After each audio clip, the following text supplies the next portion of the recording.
বঙ্গোপসাগর তীরবর্তী মান্দারবাড়িয়ার চরে ফেলে যাওয়া ৭৫ জন বাংলাদেশিকে পরিবারের কাছে হস্তান্তর করা হয়েছে। মঙ্গলবার শ্যামনগর থানা থেকে তাদের নিতে আসেন পরিবারের স্বজনরা।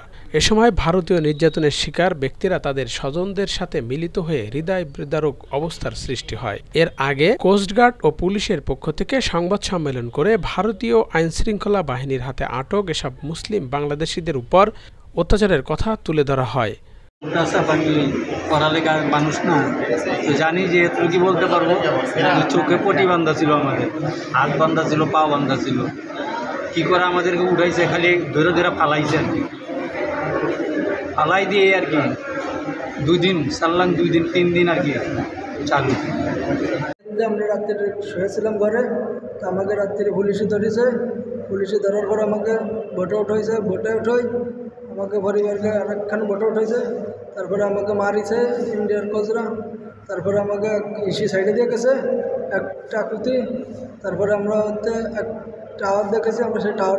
रात को हम लोग गुजरात में सो रहे थे घर पे, तो वहाँ पर गुजरात पुलिस आके सबको उठा के लेके गया। भाई बहन मेरे अम्मी उनको सबको लेके गया, उठा के।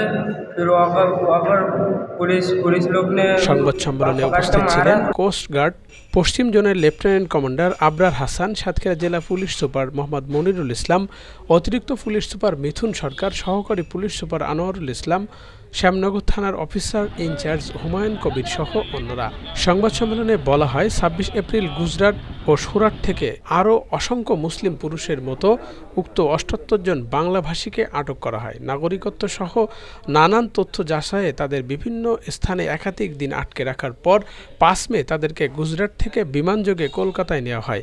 এক পর্যায়ে বিমানে থাকা অবস্থায় কালো কাপড়ে মুখ সহ পিচ মোড়া দিয়ে হাত পা বেঁধে তাদেরকে জাহাজে তোলা হয়। মাঝ সাগরে জাহাজ নোঙর করে একাধিক স্পিডবোট যোগে এসব বাংলাভাষীকে বঙ্গোপসাগরের চরে ফেলে দেওয়া হয়।